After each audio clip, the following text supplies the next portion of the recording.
Okay, we're recording. Just let me know when to start. I say start so we don't have to rush. Yeah, fair enough. So before we get started, we had a couple questions in relation to the online lecture, or sorry, the asynchronous lecture. Is there any other questions in relation to that material? We talked about the idea of somatosensation. Oh, we had a question from Mohammed. Why would anyone, one second, why would, I don't know, it's weird. It's because maybe I record it, so then people want to look at it after, maybe.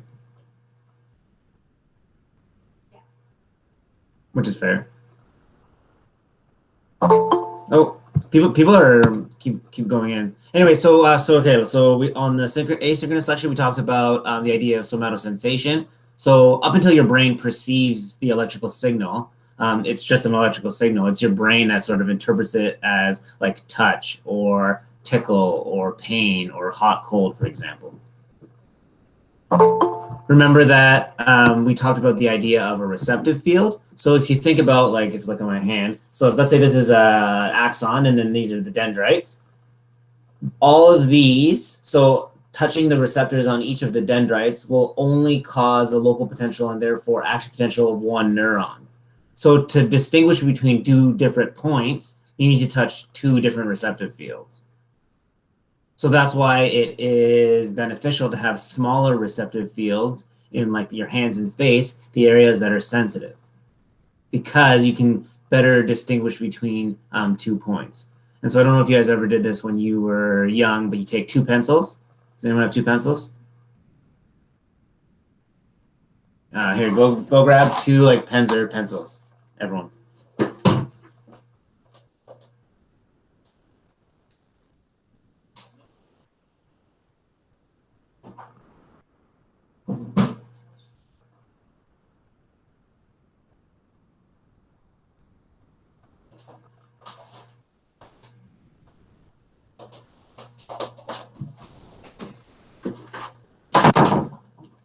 So if you take 2 pencils, put them together like this, or 2 pens, and then you touch on your skin, you can feel it as, like, go on your fingertip. You can feel it as 2 different points, right? Now go on the back of your neck, and it feels like 1 point. And that's an example of how the receptive fields in our areas proximal in our body are much greater. So it takes a larger amount of distance to perceive 2 different points. Whereas on your fingertip, which has the most nerves and therefore smallest receptive fields, you can better distinguish between 2 different points.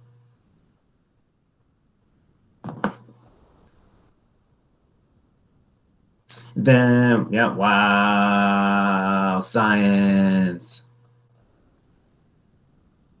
And then we talked about the different so the point of this lecture is our sensory system.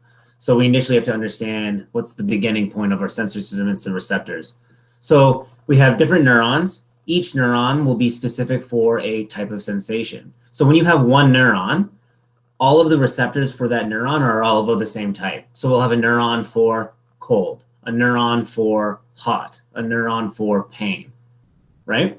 And then all of those are distributed all through sort of our cutaneous skin, subcutaneous skin. And then we have proprioceptive receptors, which were the muscle spindles and Golgi tendon organs in our muscles, tendons, and ligaments. No, the midterm is 2 weeks.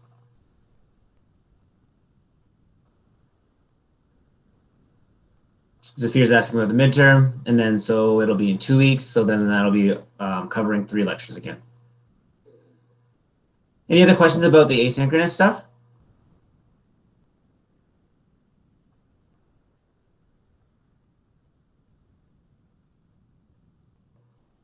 Okay, cool. So let's get started. So we're going to start the synchronous lecture with talking about the sensory pathways to the brain. Now, there are 3 main pathways, and that would be groupings of neurons that send sensory information from the periphery or our body to the brain, and they're going to be divided up into the types of information that they provide. There are three main somatosensory systems, because remember, the topic of today's lecture is our sensory system, how we are perceiving or aware of our environment and the things in our body. We have three main pathways or groupings of neurons that perform a similar function. We have one, our conscious relay pathways. Sorry to interrupt, can you guys see my cursor if I go over? Okay, so we have our conscious relay pathways. These are going to be our pathways for perception of discriminative senses, and it's going to end up in our somatosensory system. We have our divergent pathways, and this is going to be our medial pain pathway that's going to provide conscious and unconscious sensory information to the brainstem and cerebrum. And then we have our unconscious relay pathways that provides sort of internal information and proprioceptive information to our cerebellum. And so for the majority of this lecture, we're going to be discussing the three different pathways. Remember, this lecture is our introductions to systems neuroscience, where we are understanding how sort of everything is clumped together to function within a system in the neurological system. So let's first talk about the conscious relay pathways. They're called the conscious relay pathways because it sends information from our periphery up to our cerebrum so we're consciously aware of it. So that would be our senses. And then the final sort of endpoint for this pathway, the conscious relay pathway, is the primary somatosensory area. Remember, we learned in the neuroanatomy lecture that the primary somatosensory area is where we are sort of perceiving our sensations. Our conscious relay pathway is responsible for sending information for the four types of conscious sensory perception that we have available to us. That would include our sense of touch, proprioception, pain, and temperature. And just to clarify, does everyone remember what proprioception means? Our awareness of our body positioning in space. So if I close my eyes, I know that I can, like, my arms are raised, or I know that, let's say I take someone's, like for a test to see if someone's neurological system is working, we'll take their hand or their toe, have them close their eyes and say, am I bending your finger? You know, is your finger flexed or is your finger extended? And if they can understand, they can feel it, that means their proprioceptive system is working. Cool? So our conscious relay pathways are responsible for sending signals for our conscious perception of our senses: touch, proprioception, pain, and temperature. Now, these pathways, and there's going to be two of them, they are a 3-neuron projection system, which means that for this pathway, it takes 3 neurons to get to the receptors in the skin up to the primary somatosensory area. So 3 neurons. The first order neuron is going to be from the receptor up to the spinal cord or the medulla. The second order neuron is going to be the neuron that crosses over. And then the last neuron, the third neuron in the pathway, is going to be going from the thalamus up to the appropriate area of the primary somatosensory area. Okay? And we're going to go into this in like much more specifically, but I'm just introducing sort of the topic. So we had talked about how synapses could be a way to increase or decrease the speed of transmission of an electrical signal. The conscious relay pathways are pretty fast because it's only 3 synapses to go from receptor up to the brain. The 2 pathways in the 2 tracks in the conscious relay pathways are the dorsal column, or what's also called the medial lemniscus tract. And then the second one is the spinal thalamic, or what's called the anterolateral column. So these are the 2 different pathways that are part of the conscious relay pathway system. They're called the conscious relay pathway systems because they're providing information we're consciously aware of. That's why it's called that. The differences between the 2 different tracks within this pathway are divided up into the type of sensory information that they provide. The dorsal column provides information or electrical signals for fine touch, proprioception, and vibration, so those senses, whereas the spinothalamic tract is responsible for sending signals in relation to fast pain, temperature, and crude touch. They both start with receptors. They're both a 3-neuron projection system. However, they travel in a little bit different locations in the spine, which we'll talk about, and they provide different senses. So that's why there's 2 different types. But they both end up in the primary somatosensory area, so that's why they're called the conscious relay pathways. So Mohammed, the difference between fast pain and normal pain is going to be discussed specifically on a slide. So fast pain is like a fast perception of pain. This is the spinothalamic tract, whereas slow pain is the medial divergent pathway, which is the next. Remember, there's 3 pathways: conscious relay, medial divergent, and then there is the unconscious relay pathways at the cerebellum. Slow pain is like shock, is a poorly localized sort of sensation, but it is sort of a physiological response to a very traumatic event. Like when someone goes into shock, when you break a bone, right? You get like stress, you get flush, you pass out. That's a whole other system called the divergent pathway system, which is the next pathway of the 3. So let's first talk about the conscious relay pathway. That 2 of them, that they both end in the primary somatosensory area. It's important that they end there because that's the area that's responsible for a conscious sensation of our senses. So these pathways allow us to have discriminative touch. Because we are consciously aware of them, we are able to localize where that sensation is coming from. So think about, like, let's say this was sharp, right? My sense of pain. If I was to feel this, I would know where it's coming from. Like, oh, I just stabbed my finger, or oh, I stepped on a tack. It's localized. Anything that ends up in the primary somatosensory area, we're able to understand where that came from in our body. Using these senses, and therefore using these pathways, we're able to discriminate where in the body we're feeling these senses. Using a combination of proprioception and our sense of touch, we are able to discriminate sort of objects that we're holding in our hands. And that's called stereognosis. So it's using specifically this pathway. If I give you, let's say I get you to open your hand and then close your eyes, and I put a key inside and say, feel around, you can feel what shape that is and make a guess. Is that, can we all agree on that?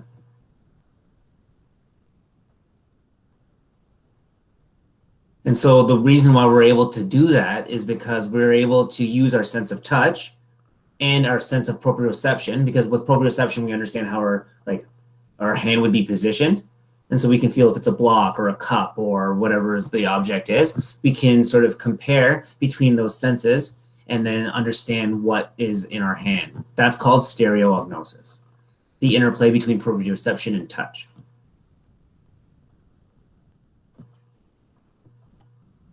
And it's a good way, so clinically, it's a good way to know if someone's conscious relay pathways are working, because you could use it as a test. Put something in their hand, close their eyes. Do you feel that?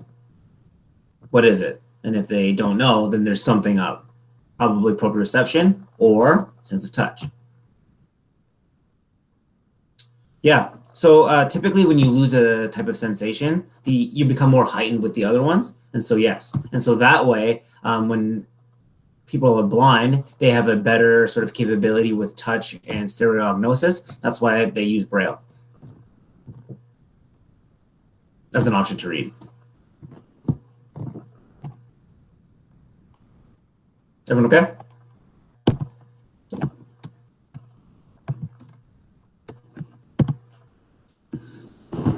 So here we have, I know this looks like a little bit sort of probably intimidating, but on the right, we have a diagram depicting the pathway for our dorsal column.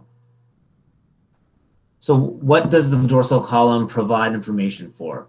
It provides information for fine touch, proprioception, and vibration.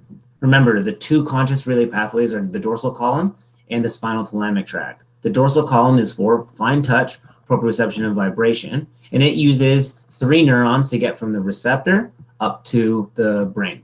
And the part of the cerebrum that it gets to is the primary somatosensory area. Our first order neuron in the dorsal column is going to go from the receptors. So can you guys see my cursor on the diagram? Okay, so this would be, let's say this is going to be a nerve coming from the leg down here. This would be a nerve coming from the arm. Okay, so lower body, upper body. The receptors are going to be specific for either fine touch, proprioception, or vibration, depending on where the neuron is. And it's going to pick up sort of stimulation of those receptors. And if there's enough of them, it's going to cause an action potential. The neurons in this pathway come up and then into the posterior root of the spinal cord. Remember, the dorsal root is where our sensory neurons are coming into the spinal cord. And remember, we discussed the idea of a dorsal root column. That's where we have the cell bodies of our sensory neurons. So here we have the lower body. Receptors would start an action potential, which would come into the dorsal root and into the spinal cord. Here we have an upper body. And this would be, again, here's the cell body for that neuron, and it's coming into the back end of the spinal cord. The first order neuron of this tract, they go into the spinal cord and then travel up the posterior end of the spinal cord. So that's what's called the dorsal column. All the neurons are transmitted through the dorsal or back end in columns of the spinal cord. That's what's called the dorsal column. And so they travel up the back end of the spinal cord and end at the brainstem in the medulla. So that means that all of the neurons in our dorsal column are long enough. So all the neurons, they start at the skin and they end in the brainstem. That's like 1 meter and a little bit long. So they're so long. And they're able to transmit information so fast because they're myelinated, but also because they are pseudounipolar cells. Remember, all the cell bodies are located outside of the axon, so it speeds up the process. So the first order neuron, so remember, the dorsal column uses 3 neurons to get from receptor to primary somatosensory area in the brain. The first neuron goes from the receptor up to the brainstem. It travels into the spinal cord through the dorsal root and then travels up the spinal cord in the dorsal column, up all the way to the medulla, which is the brainstem. See how there's like sort of a bunch of humps? There's the fasciculus gracilis. So this is the dorsal column. There's the fasciculus gracilis, which is the bumps on each side in the middle. And then there's the fasciculus cunatus, which is the second bumps. So the first bumps are the fasciculus gracilis. The third and fourth bumps are the fasciculus cunatus. Those represents the sensory neurons that are coming from the upper and lower body. So all of the neurons on the left and right side are called the fasciculus gracilis on the medial, and they represent the axons of coming from the lower body up to the medulla, and then the fasciculus cunatus, so you can see here and here, that would represent all the axons from the sensory neurons for fine touch, proprioception, and vibration coming from the upper body. Now, I don't know if you guys remember this, but do you remember how like everything from the left side of my body would be perceived from the right side of my brain and vice versa? There's somewhere along the line where the neuron has to, or the signal has to cross over the spinal cord. And in both the dorsal column and the spinal thalamic tract, the area where it crosses over is the second order neuron. It's the second neuron in the 3 neuron system that is responsible for crossing over. For the dorsal column specifically, it crosses over at the medial lemniscus tract, which is in the medulla of the brainstem, and goes from the one side of the body to the opposite side thalamus. Remember, and here we can see this right here. So we would have receptor, signal comes up into the spinal cord, travels up the spinal cord up to the medulla. So that's the first neuron. The second neuron goes from the medulla, crosses over, and goes to the opposite thalamus. Remember, the thalamus represents sort of like the railway crossing or tracks that account for everything going in and out. It sort of organizes everything going in and out of the brain. So the second order neuron, the second neuron in our dorsal column goes from the medulla up to the opposite side thalamus. And then that means that the third order neuron in our 3 projection neuron system for the dorsal column goes from the thalamus to the appropriate area of the primary somatosensory area. So if it was in the leg, it would go to the leg portion of the primary somatosensory area, so we could perceive that. Or it would, if it's from the upper body, it would go from the thalamus to the upper body portion of the primary somatosensory area, so that way we recognize our sense of, let's say it's touch or pain or proprioception or vibration coming from the upper body, for example, from the appropriate part of the body. Any questions about that?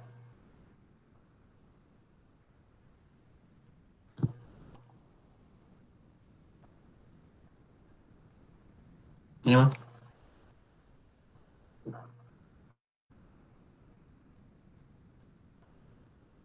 Yeah. Yeah. So Matt says, so there's only one neuron going from your toe, for example, to the medulla. Yeah. And that's why when you have nerve injuries, it takes so long to heal.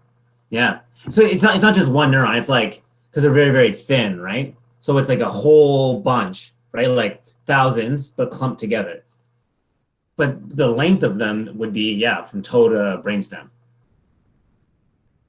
And the reason why you need such a, why would your body evolve that way? It's because the speed of the system is what's most important. If you hurt yourself or you're getting touched, like, you need to be aware of it. So the way to do that is to have a least number of synapses, because this neurotransmitters, the idea of something floating across a synapse, takes way more time than an electrical signal.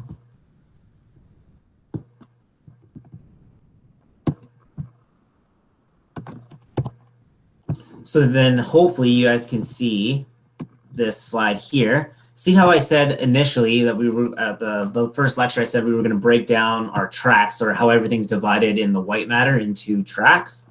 So here we have our first set of tracks that we've learned for the course. This is our dorsal column. It's providing information on what? Fine touch, proprioception, and vibration. And it ends up in the primary somatosensory area. There's 2 parts of the dorsal column. There's the fasciculus gracilis, which is from the lower body, and then the fasciculus cunatus from the upper body.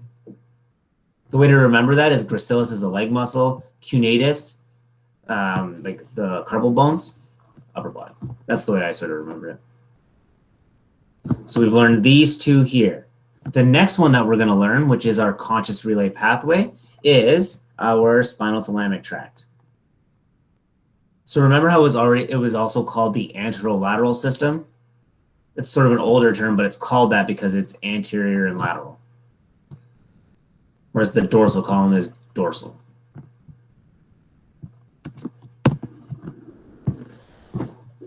Now, I had a couple questions, like for the years that I've taught this course about, well, so if that's from the upper and lower body, what about touch from the face, or proprioception from the face, or vibration from the face? And that's a separate sort of system that uses the trigeminal nerve. The main sensory neuron of our face is the trigeminal nerve.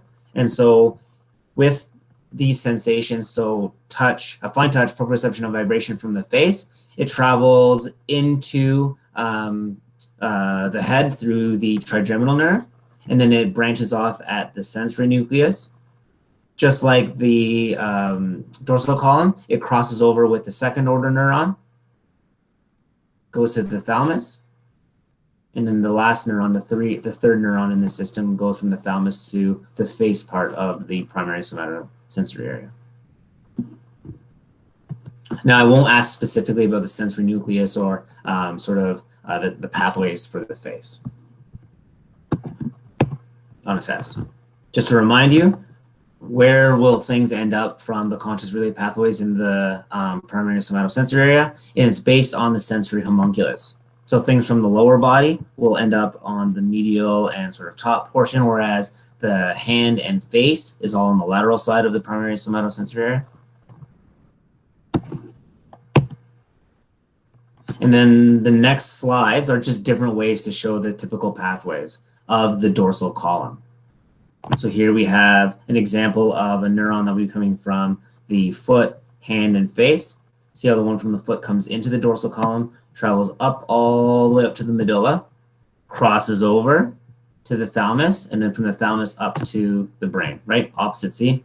See how that it would be, let's say it's facing the same way as me. So right hand ends up in the left part of the cerebrum.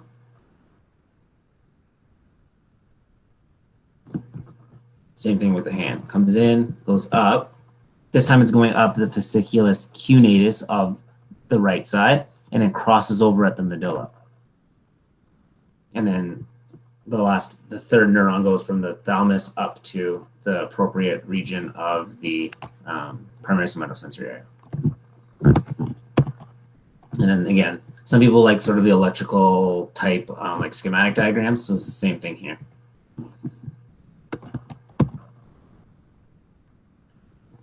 Now, one last little point in talking about, so when people present with like neurological lesions, say they lost a sense of proprioception from their hand, or they lost a sense of fine touch from their foot. When understanding why people will have different deficits in their neurological system, the way to understand where the potential injury could be is by understanding how the wires are connected, or the system. So here we have a diagram of someone's body. Okay, let's say he's facing towards facing the same way I am. Here we have the neurons labeled in green, red, and blue from the left side of the body. You can see how they end up on the right primary somatosensory area. But let's say I lost sense of touch, vibration, and proprioception from my lower leg. That would be because I have probably a break somewhere along the line. So let's say we had a lesion is just like something that interferes, like a damage, right? So that could be a tumor, gunshot, stab wound, infection, crushing injury. A lesion is just an injury to a specific spot. So if I had a lesion in my neurons or my nerves in the lower leg of my left leg, where am I going to lose sense of touch from? So let's say I lose sense of fine touch because the lesion is right here. Where would I lose sense of touch in my body? Now remember, with sensory neurons, the information is coming up to the brain. So imagine arrows coming up. Yeah, exactly. So Zafir's right. So if I had a lesion here, I would lose sense of touch distal to that region. Right? So if I had a lesion in my left leg, lower leg, I would lose sensation in this diagram, my left foot. What happens, Zafir, if I get an injury here in my spinal cord? Where am I going to lose touch to? Which side?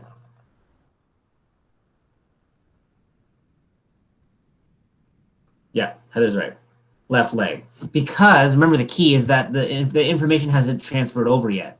If I get so if I get a stroke and I get a stroke in my right primary somatosensory area, where do I lose sense of touch? Left, right. So the key is you have to understand how everything is like wired, and then it tells you whether it's going to be the left or right side of the body. So do you see the first two examples that we gave? It's still on the left side. The neurons haven't crossed over yet. Even here, if I get an injury right here in the middle before it's crossed over, you're only going to feel it on that side of the body. This is for dorsal column. But if you get it once the dorsal column is crossed over, right? So now we have an injury. So, okay, so here we go. What if I had an injury in, like example, left primary somatosensory area? Then it's going to affect the right side of my body. Does that all make sense, everyone? Okay. Perfect. That's probably the hardest concept to understand with this lecture. That's why I've taken more time to just get through this specific thing, because now we're going to be talking about the spinal thalamic tract, which is very, very, very similar. We had a question from Ivan. If someone were to have an injury and lose sensation and later gain it back, would it come back at 100%, or would it be somehow worsened? It sort of depends on the injury, right? It depends on how much the neurons have grown back. We're going to get into how the neurons heal in lecture 8, I believe. So it depends on whether, so it depends if it was a myelination injury, if it was axon roots that were destroyed. It sort of all depends. But so it's about which neurons are left over, right? So if you had like half of the neurons of a specific area damaged that didn't grow back, that means the receptive fields for the ones that remain are going to widen. So you would have sort of still sense of touch, but it may be less discriminatory because you have less neurons now going to that area. Hopefully I didn't just confuse you. So remember, we're talking about the conscious relay path, 3 pathways for our somatosensory system. The first one is our conscious relay pathways. And of the conscious relay pathways, there's 2 different tracks, dorsal column. The second one is our spinal thalamic tract. And it's responsible for sending not fine touch proprioception and vibration. It sends information for fast pain, temperature, and coarse touch. So let me define what those are specifically. Coarse touch is our sense of like it's non-discriminatory touch. So think of, when you get like a feeling that your hairs are standing on edge, or you get like a tickle, or you get like a shake. That's less discriminatory touch. It's called coarse touch. Temperature sensation is the feeling of hot or cold. And then pain is a sort of like, it's a complex phenomenon, but what's traveling through our spinal thalamic tract is discriminatory pain. So a feeling of pain that you can localize. Slow pain, which we're going to be talking about in the next system, is like the throbbing sensation, the feeling of shock, and like sweating and all the other responses to pain. But these 3 senses are traveling through our spinal thalamic tract. So the main difference between the dorsal column and the spinal thalamic tract of our conscious relay pathway is the types of sensation that they're sending.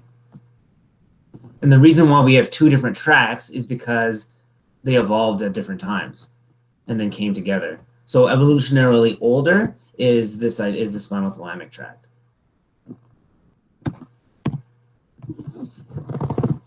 The main difference in terms of the like pathway that it would take to get from the receptor up to the primary somatosensory area for the spinal thalamic tract is because that the neurons, the first order neurons, don't go all the way up to the medulla. They cross over, or they stop right away at the spinal cord. So it's still 3 neurons to get from the receptor up to the brain. However, the first order neuron goes from the receptor, travels in through the dorsal column, still the cell body's in the dorsal root ganglion. However, the neuron ends as it enters into the spinal cord. The second order neuron of our spinal thalamic tract crosses over right away and then travels up to the thalamus. And then the third order neuron, just like the dorsal column, goes from the thalamus to the appropriate region of the primary somatosensory area. So the biggest difference in the pathway with the dorsal column, we learned that it crosses over at the brainstem, right? The spinal thalamic tract crosses over as it enters the spinal cord. So that's why you can have one lesion causing loss of touch from your left foot and loss of pain from the right foot, because they cross over at different times. The wires take different routes. So depending on how big or where the lesion is, you have to understand where the wires are being affected. So let me show you that on a diagram. So here we have the diagram here of our spinal thalamic tract. Can you see how the neurons from the foot and hand cross over right away? It's not going up to the medulla, then crossing over. It's crossing over as it enters the spinal cord. So the big difference between the spinal thalamic tract and the dorsal column is the type of sensation that it is responsible for, and then where the neurons cross over. Dorsal column is fine touch proprioception and vibration, and the crossing over happens in the brainstem and the medulla, whereas the spinal thalamic tract is for fast pain, temperature, and coarse touch, and it crosses over in the spinal cord.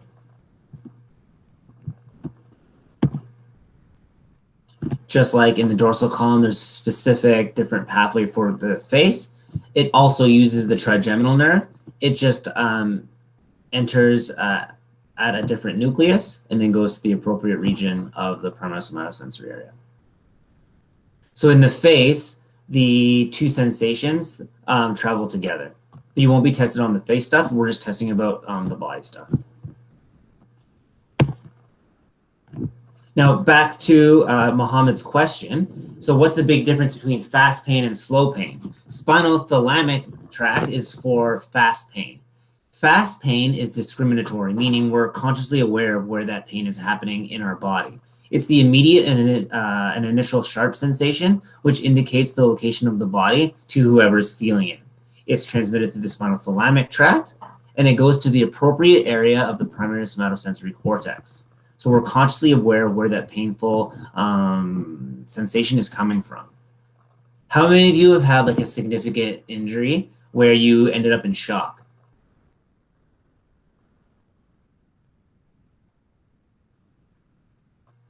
Okay, so we had a question from Heather. So how would you differentiate between a dorsal column and spinothalamic tracts when testing it on a patient who has nerve damage? Okay, so first, the type of sensation. So if I wanted to test someone's spinothalamic tract, I do hot and cold. Whereas if I want to test someone's dorsal column, proprioception, and touch.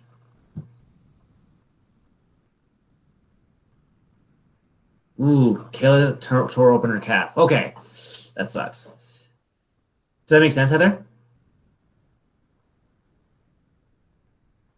Perfect. Okay. So shock is an example of slow pain. When you have a significant injury, you feel initial pain, and then you start getting like flush. Your heart starts racing. You get emotionally distressed. You can't sleep. Your heart rate starts going wild. That's shock. And that's an example of slow pain. It's the dull, throbbing ache following fast pain that's not well localized. You don't know where you're having shock. Like, think about when you tore open your calf. Everything started throbbing. It was all numb and probably feeling terrible. It's not localized though, right? If you touched it, you'd feel the localizing pain again. But that sensation is called slow pain. Ugh. Kayla, we can talk about it after how it happened. But that's what's called slow pain. Fast pain is fast, it's immediate, whereas slow pain is all the sensations after. So does that answer your question, Mohammed and everyone?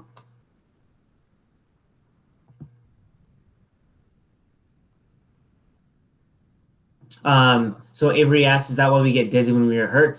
Yeah, when you get, you don't get dizzy all the time. When you get really hurt, that's why that happens. It's the slow pain system. So the way that I would study for this is I would have 3 different boxes, right? So somatosensory system, box 1, conscious relay pathways, dorsal column, spinothalamic tract. The second box is going to be our medial divergent pathway. Okay, and that's what we're going to be talking about next. And just to finish off with the spinothalamic tract, a lesion in the spinothalamic tract would cause a loss of sensation of temperature and of fast pain. That clinically is called analgesia, where you have an absence of the feeling of pain. Crossed analgesia is a circumstance where you can have a lesion. So remember how the crossing over happens in the spinal cord? So if you have a lesion in the brain, because the crossing over has happened in the spinal cord, you can have a loss of pain sensation from one side of the face and the opposite side of the body. Clinically, so this is way back in the day, they used to not understand how that could happen. They would say, how can you have an injury clearly where someone has no pain on one side of their face and the other side of the body? That's called cross analgesia. And the reason why you can have that happen is because with this system, the spinothalamic tract, it crosses over in the spinal cord. Phantom pain is different. That's when you lose your limb and you're still having the neurons that were going to that area. They're still sending random signals. So your brain is getting signals and assumes it's coming from that part of the body because it's going into the region of your primary somatosensory area. Different phenomenon.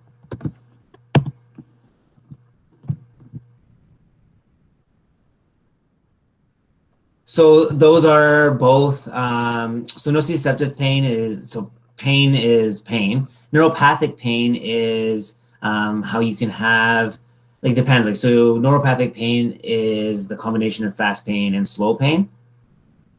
you get a buildup of substance P that we're going to be talking about. Sorry, let me ask one question first. So nociceptive pain would be traveling just through the spinal thalamic tract, whereas neuropathic pain is going to be both fast pain and slow pain and responsible for the sensitivity of our nerves. So a little bit different. So they both use the same systems. However, neuropathic pain also includes the slow pain pathway. And then Kristen asked, with a spinal lesion, is it more common to have cross analgesia? No. So with cross analgesia, we're going to get to this on this slide here. It's when you have a lesion here.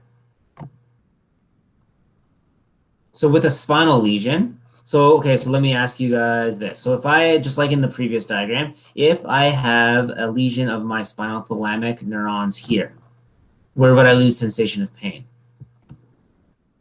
This side's left, that side's right.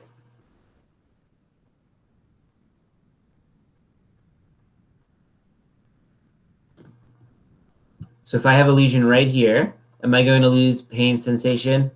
No, Zafir, you're going to be losing it on the left leg. Yep. Because it's coming up, right? If I had a lesion here, so this is the right side of my spinal cord. Now, Zafir, where am I going to have loss of pain sensation? Again, left foot. Because, if you guys can zoom in, the crossing over has happened as it entered in the spinal cord. So in the initial one, we had a lesion on the left side of the spinal cord, led to loss of proprioception or fine touch in the left leg.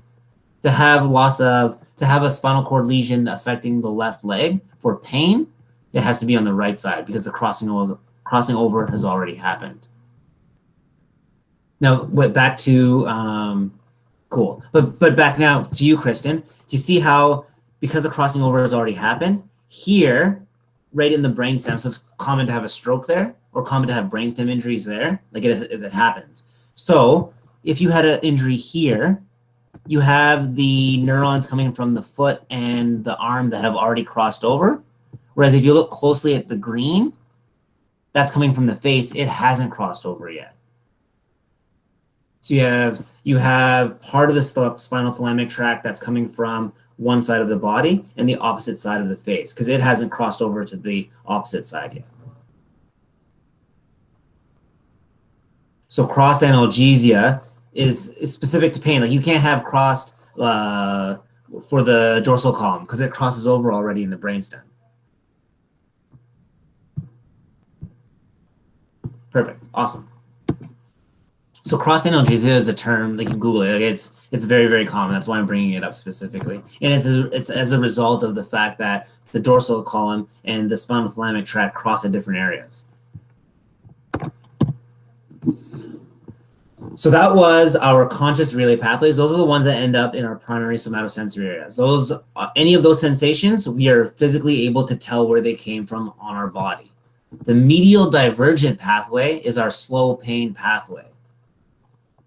Now, this is going to give our motivational responses, our withdrawal responses, our arousal changes, and our autonomic responses physiologically to a significantly painful stimulus. So like, I think it was Kayla that hurt her calf, the shock that you feel or that you experience as a result of a significant injury that comes after the immediate painful sensation. Slow pain is a whole different pathway, and it is not a 3-neuron pathway. It is a divergent pathway. So remember we talked about it's signals that are continually going wider and wider, like synapsing with more and different areas of the cerebrum. So it uses hundreds of different connections. That's why it's slow. And it's not somatotopically organized because it doesn't end up in the primary somatosensory area. So we don't it's not very localized. We're not consciously aware specifically it is. It uses C fibers. So it travels up the spinal cord, not in the dorsal column or the spinal thalamic tract. It crosses over in horns 1, 2 right here of the gray matter. They're unmyelinated neurons. So it means it's slower. And the neurotransmitters for these slow pain pathways are substance P.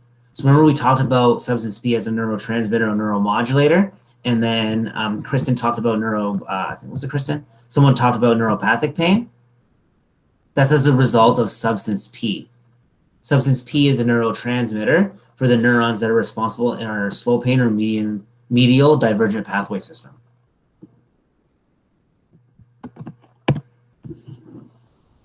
In our medial divergent pathway system, there's 3 different tracts.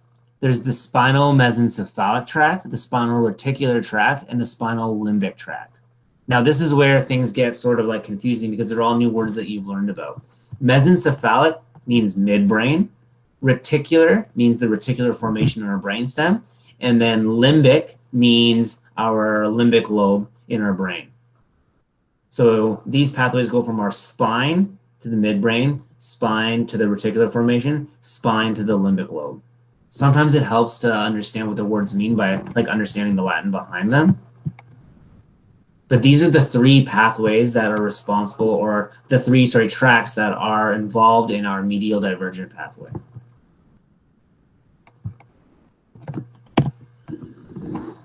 The spinal thalamic tract is the first one. It carries nociceptive information up the back end of our gray matter, up to the superior colliculus and our periaductal gray area, which is it's in our midbrain. So do you remember how we talked about the superior colliculus? What was that responsible for? Do you guys remember? It was a reflex. So if you hit that area, you automatically look towards an area that's being stimulated. So a loud noise or yeah, exactly, Mohammed. So a loud noise or like a bright light or something. So it's for visual. So when we have our slow pain system, when it's activated, this tract is responsible for, when you hurt yourself and then it becomes really painful and then you like reflexively look at it, this is the spinal mesencephalic tract.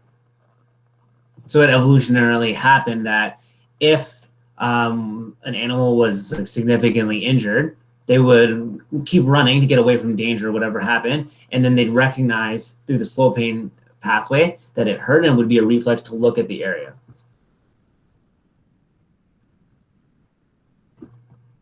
So superior colliculus was for visual stimuli, so that's why it's responsible for turning the eyes and head towards the source of whatever's causing the slow pain. So pretty easy. Spinal mesencephalic going to the midbrain. The second one is the spinal reticular tract.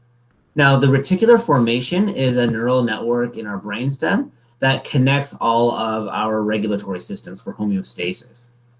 So the activating of this pathway in our medial divergent pathway system when we have shock is going to create all of those physiological reactions like heart rate, breathing rate, blood pressure going up. It's going to modulate our arousal, attention, and sleep-waking cycles in response to a very painful stimulus. And that's because it's ending up in the reticular formation, or a network of neurons in our brainstem that are all connecting all of our regulatory functions.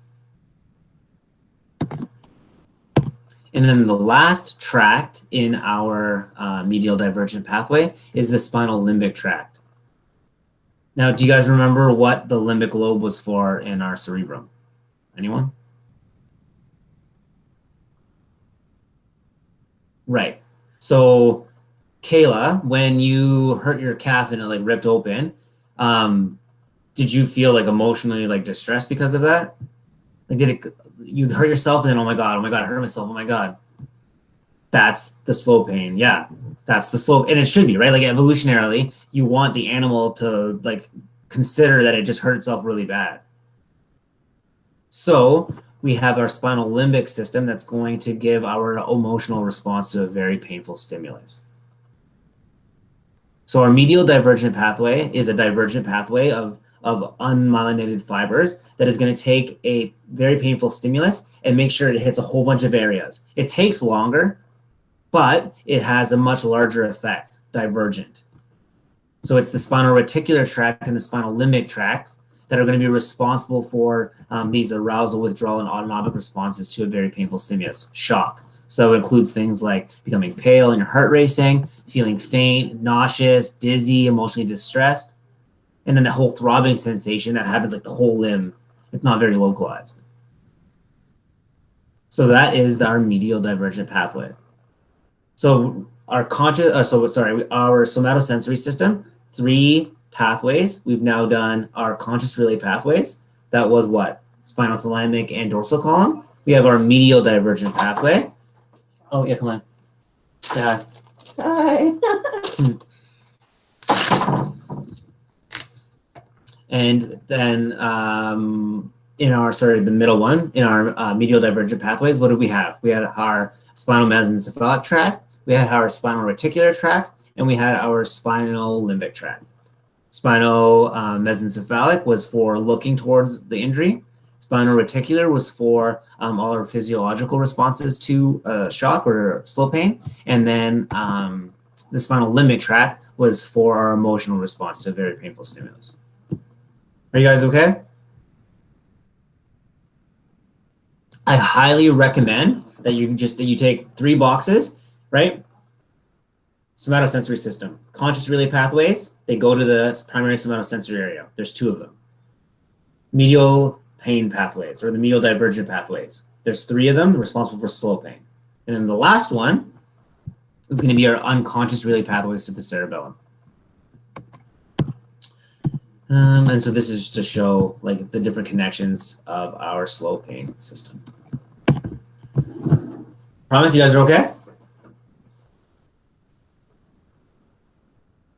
Is there anything that you want me to like sort of go over a little bit?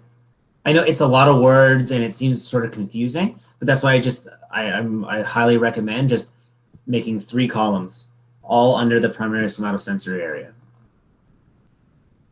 There is the conscious relay pathways. That's for things we're consciously aware they are in our body. 2 pathways, the dorsal column for fine touch proprioception and vibration. We have the spinal thalamic tract, which is for fast pain, which now you understand, coarse touch and temperature. And then we have our medial divergent pathways that are for slow pain. And there's going to be the spinal mesencephalic, spinal reticular, and spinal limbic. The last one, the last grouping, is our unconscious relay pathways to our cerebellum. Now, the information that this pathway transmits, there's 2 different tracks. One sends information from all our proprioceptive receptors, and then the other track sends information from spinal interneurons. And it sends information that every time I go to flex a muscle, that information is sent back up to the cerebellum. And this is how we're going to learn how the cerebellum works. These tracks are called the spinocerebellar tracks because they go from the spinal cord up to the cerebellum, so spinocerebellar. And because they go to the cerebellum, we don't perceive them. Remember, perceiving happens in the primary somatosensory area. These areas that go to our cerebellum, we're not consciously aware of them because it's not a sensation. It's just information that goes to the cerebellum. But this is how we're going to learn how our cerebellum works. And what happens when we learned about the cerebellum in our neuroanatomy lecture, what were some of the functions of the cerebellum?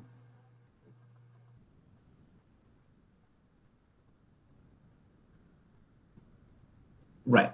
So Mohammed, yeah, Jacob, you're right. So a loss of, exactly. So what is a lesion in our unconscious relay pathways in our spinocerebellar tracts going to cause? Loss of balance, loss of coordination, and equilibrium problems. Perfect. You guys are so smart. Must have a good teacher. Like the meme with the monkey. Okay? So like, wait. If you had a lesion in your dorsal column, what are you going to lose?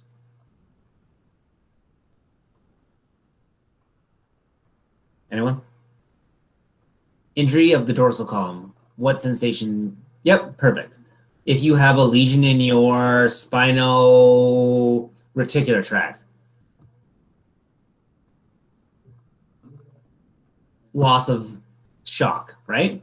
Now, if you have a lesion in your unconscious relay pathways, your spinocerebellar tracts, you're going to lose coordination. That term is called clinically ataxia.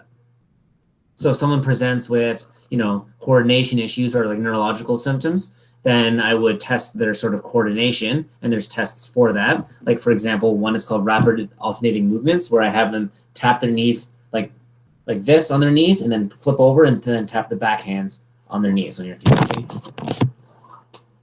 like that, rapid alternating movements. If someone has a cerebellum issue or issue with the pathways that go to the cerebellum, they can't do coordinated tasks. They it screws them up.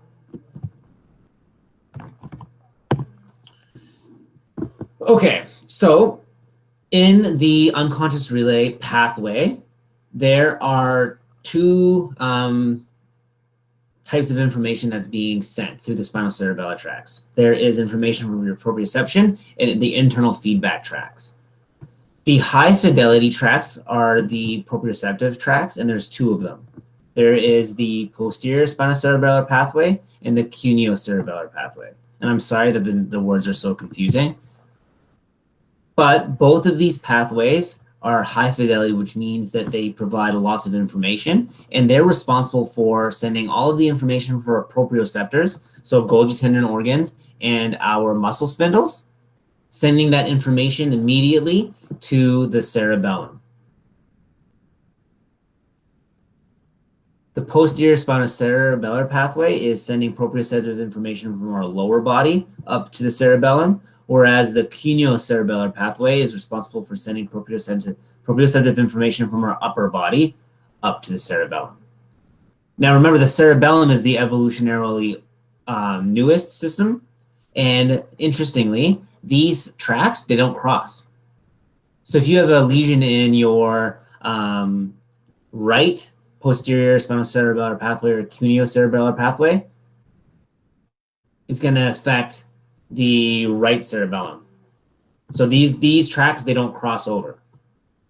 Interesting, right? So two different types of information, the high fidelity pathways, and there's two of them. They transmit our proprioceptive information to the cerebellum.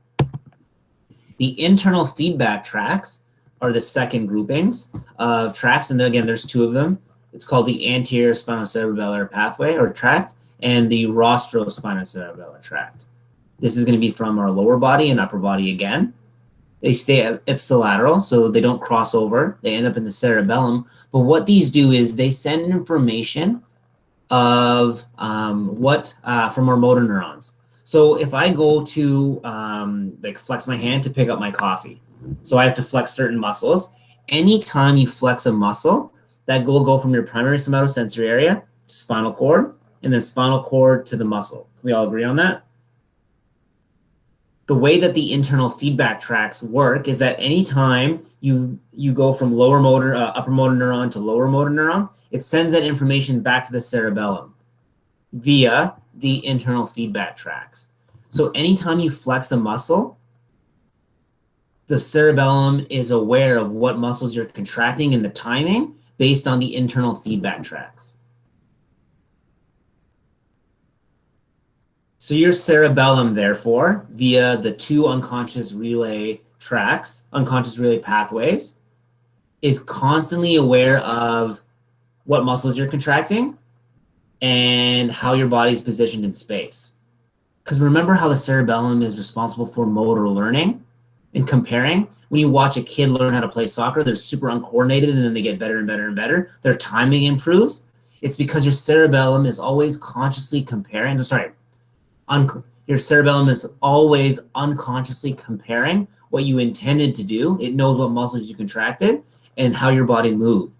So depending on changing the timing, it can make sure that you're moving in the way that you wanted to. And that's how the cerebellum works. It uses the high fidelity tracts, which is proprioceptive information, and your internal feedback tracts, which is what muscles you're contracting. And that's how you have muscle memory, correct? But it's not conscious. Remember, like you're not like consciously like, oh, I need to do this, right? With coaching, you could say maybe you should try and like visualize this, and you can like consciously try to change your timing. But it is your cerebellum that it's sort of adjusting the timing or synchronization of your muscle contractions based on these two tracks. It's always comparing. Now we have a full cerebellum lecture, but just so you know, this is how the cerebellum works.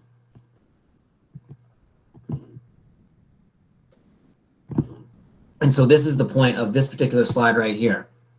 It's saying that by using the spinocerebellar tracts, so the high fidelity tracts and the internal feedback tracts, we are able to compare intended motor output versus actual motor output. And remember the timing of our muscles to make sure that we're doing what we want to do in the right sort of coordination or synchronization of movement. Does that make sense, everyone?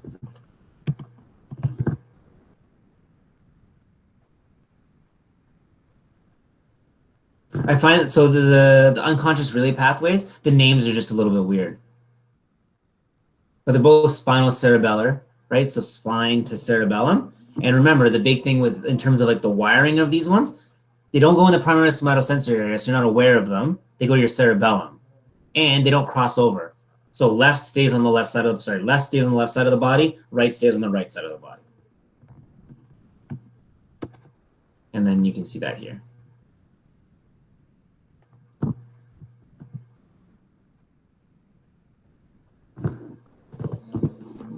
Okay, question time. How are you guys doing with that material?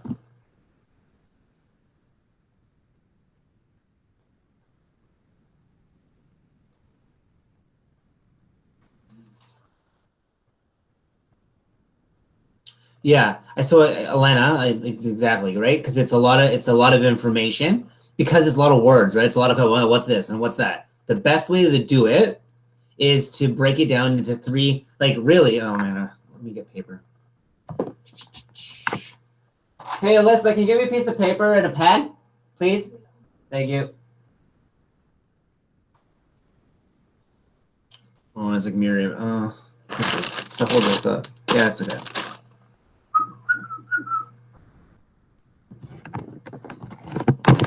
Yeah, for sure. Like, so what Matt's saying, I'm going to show you guys how to go over it. And then when you have questions, just ask me next lecture. Okay, thank you. And thank you. Okay, here's what you're going to do. So, somatosensory system. Okay. Right? Right there. If you're going to have three different columns, you guys see, does that even make sense? You're going to have our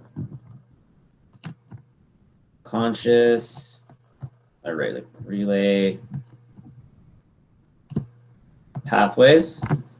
We have our medial divergent pathways, and then we have our unconscious relay pathways.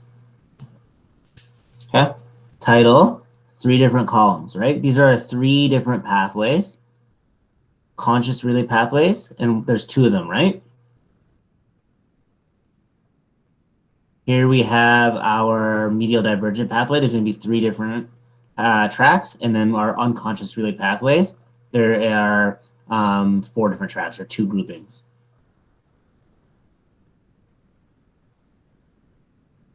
Oh, I guess I have to stop shout. Okay.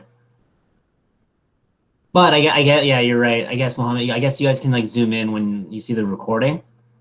But all I've done is I've just like divided up three columns. Are you guys okay with that?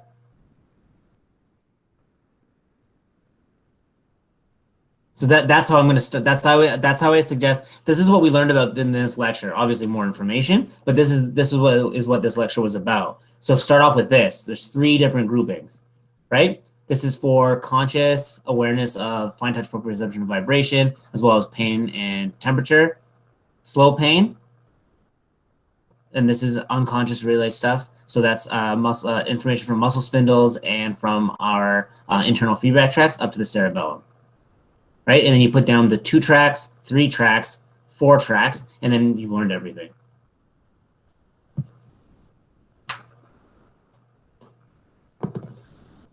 Okay, perfect. So we had a question from Matt. Can you go over muscle spindles and gamma motor neurons? Okay. So let me go up.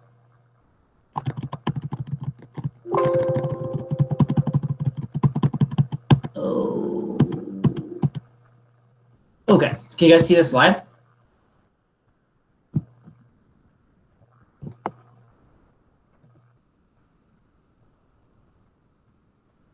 Sorry, just Jacob, yeah. So conscious relay pathways is, so then Jacob, I want you to write down for me and figure it out. Like not in a rude way, but like just so that way. So what are the two sort of tracks in our conscious relay pathways? So while you do that, write it down, and I'm going to go over muscle spindles and alpha gamma coactivation for Matt and for everyone. So muscle spindles work under tension. So you guys like have like a tape measure, right? If I wanted to measure something with a tape measure, I have to keep it tight and then I measure length. Does that make sense? Muscle spindles work in the same way. So they need to be under tension. Depending on how tight they are, you're aware of, or they register how long the muscle is. So for them to be properly understanding or sort of sending signals for length, they have to be under tension. Now, the problem with the muscle spindles is that if you look on the slide, they're attached, they're small, but they're attached or they're tethered to the muscle fibers. So when I shorten my muscle, think of like a ruler, so like a tape measure, right? If I shorten what it's measuring, let's say it's tapered off at one end, it's going to get all wrinkly. Once it's wrinkly, it doesn't register length. So what happens is that we have alpha gamma coactivation. We have, for every motor neuron that goes to a muscle, we have a parallel neuron that goes to the muscle spindle, and they both contract at the same time. So we have an alpha motor neuron and a gamma motor neuron for all of the muscle fibers. The alpha motor neurons go to the muscle fibers, whereas the gamma motor neuron goes to the muscle spindles of that muscle fiber. So that way when we contract them, as you can see here, if we didn't have that, when we contracted the muscle spindle would get all loose or wrinkly when we contract. Because of alpha gamma coactivation, when we flex our muscles, we also flex the muscle spindles. So they remain tight and we can continue to register length changes. That make sense?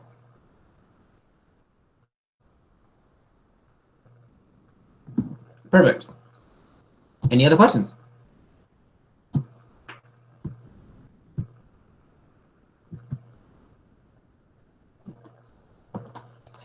Jacob, did you do your homework?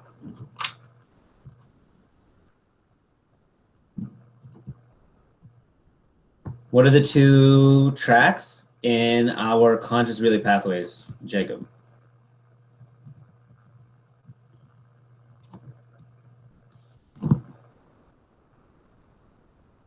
Spinal thalamic tract is fast, and the three tracks relative to the medulla.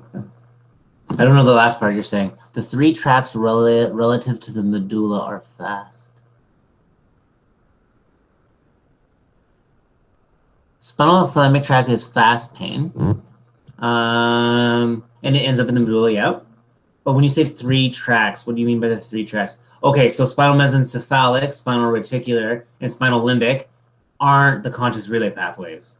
That's the medial divergent pathway. So dorsal column, the spinal mesencephalic, the spinal reticular, and spinal limbic are here. Different pathway. They don't go to our cerebrum. Or they don't go to our primary somatosensory area, sorry.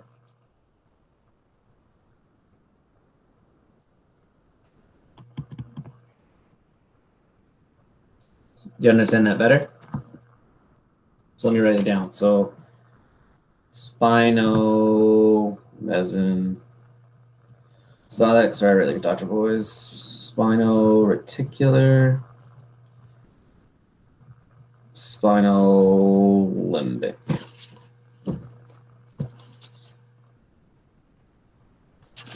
See, two different columns. And then what's in this column here? Who wants to say? Those are the unconscious relay pathways.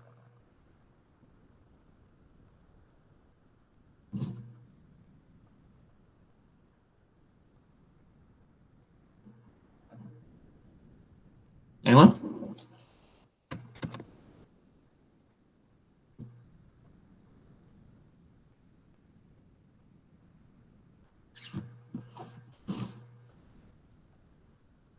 Perfect, yeah.